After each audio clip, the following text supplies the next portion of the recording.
perímetro do Vale dos Reis ficava o vilarejo de Deir el-Medina. Este era o lar dos homens que construíam as tumbas reais.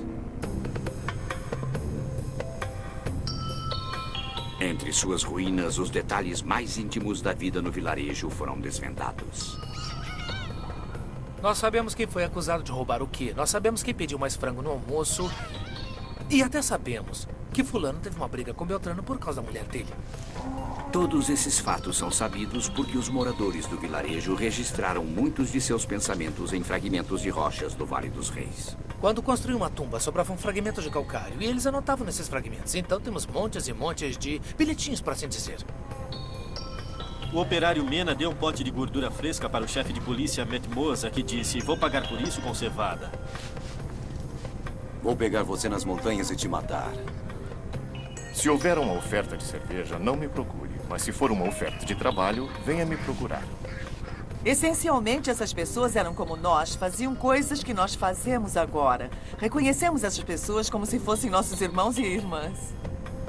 Mas esses aldeões eram muito diferentes dos outros egípcios por um motivo fundamental. Um fragmento de calcário descoberto no vilarejo mostra que quando um faraó morria, eles não pranteavam, mas comemoravam. Essa reação realmente é incomum. E um dos documentos diz que o vizir veio até eles para informar que o rei morreu e diz que eles ficaram incrivelmente felizes, o que significa: o rei morreu, podemos começar a construir a tumba de um novo rei.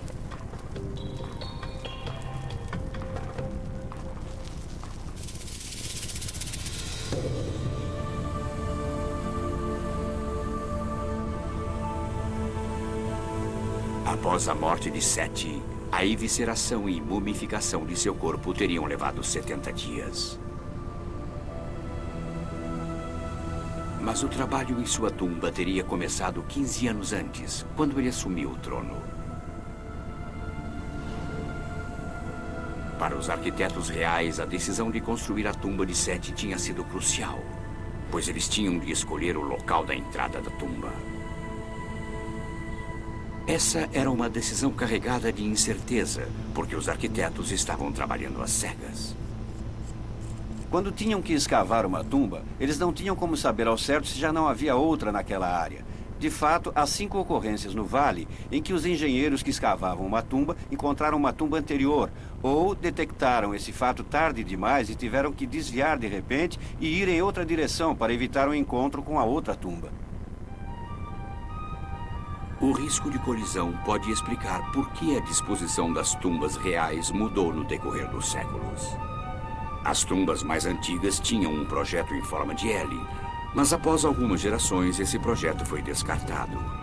Em vez disso, as tumbas foram dispostas em linha reta.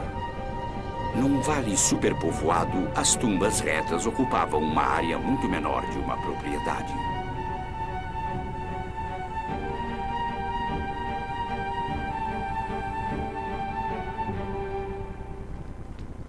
Para os homens que construíam as tumbas, cada semana começava com a distribuição de ferramentas.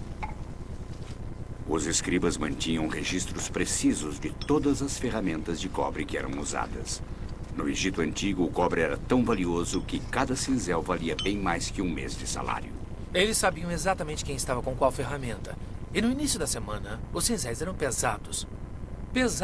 E no final de semana, os cinzéis eram pesados de novo para garantir que os operários não raspassem o cobre para vendê-lo.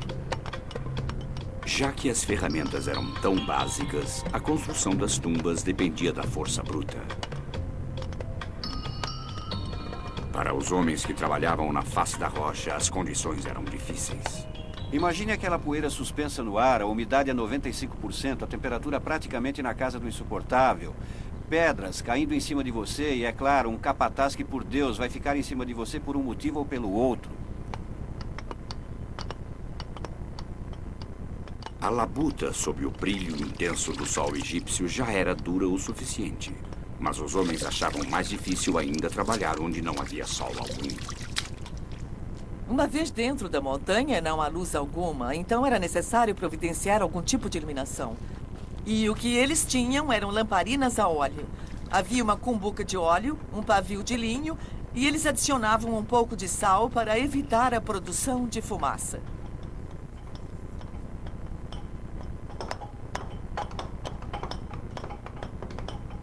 quanto mais os operários escavavam a montanha, mais difícil ficava manter o senso de direção. Bem, escavar uma tumba é bem parecido com escavar uma mina. É muito difícil você se orientar, você tende a desviar para a esquerda ou desviar para a direita, e é difícil manter um caminho totalmente horizontal.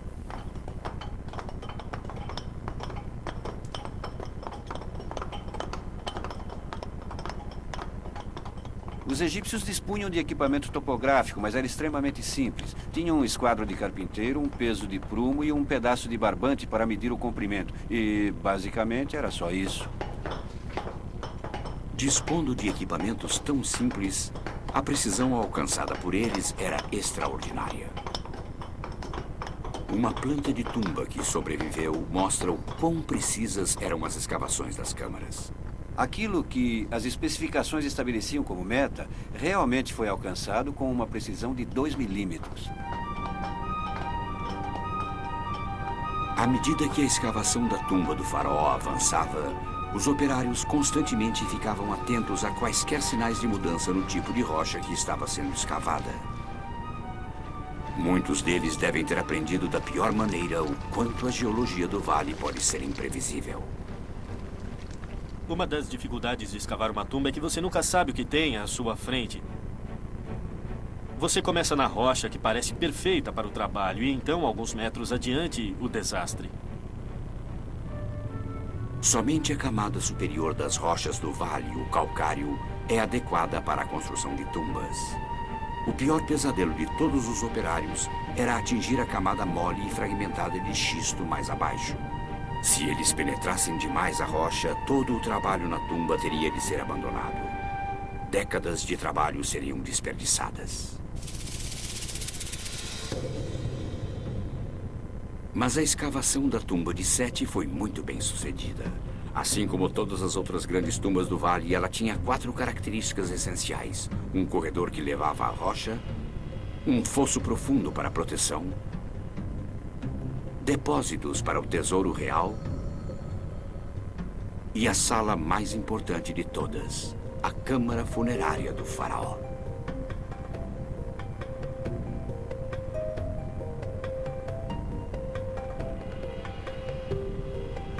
Mas a tumba de um faraó ainda estava longe de estar pronta depois da escavação. Tão importante quanto a construção eram as pinturas que cobriam suas paredes. No Egito Antigo não havia o conceito da arte pela arte. Então os homens que trabalhavam no Vale dos Reis não produziam apenas imagens bonitas. Produziam os meios pelos quais o rei voltaria à vida novamente. Os textos e as cenas nas paredes da tumba eram encantamentos para ajudar o rei morto a encontrar o caminho para a eternidade.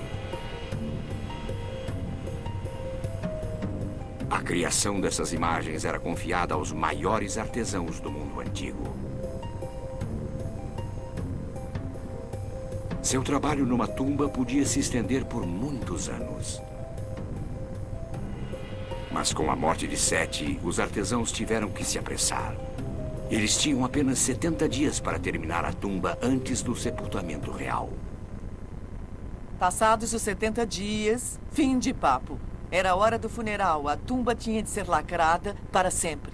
Bem, o primeiro desenhista basicamente fazia um rascunho do que deveria ser incluído, indicando os hieróglifos, os desenhos e sua posição. Mais tarde, seu superior chegava, contornava e corrigia essas figuras com tinta preta, dando a elas proporções mais precisas, tamanho adequado, assegurando-se que o esboço fosse esteticamente agradável. Ele também verificava erros de grafia ou omissões. Neste caso, por exemplo, parece que o primeiro escriba que trabalhava com tinta vermelha inadvertidamente esqueceu uma coluna de textos. O último escriba teve que mover esta figura para a direita e adicionou os hieróglifos que o primeiro escriba tinha omitido. Isso era importante por vários motivos, não só pela aparência estética, mas porque estes, afinal, eram os textos que iriam garantir que o faraó viajasse em segurança desta vida para a próxima. Um erro de grafia e o texto poderia lhe dar um destino errado, e quem sabe onde o faraó iria parar.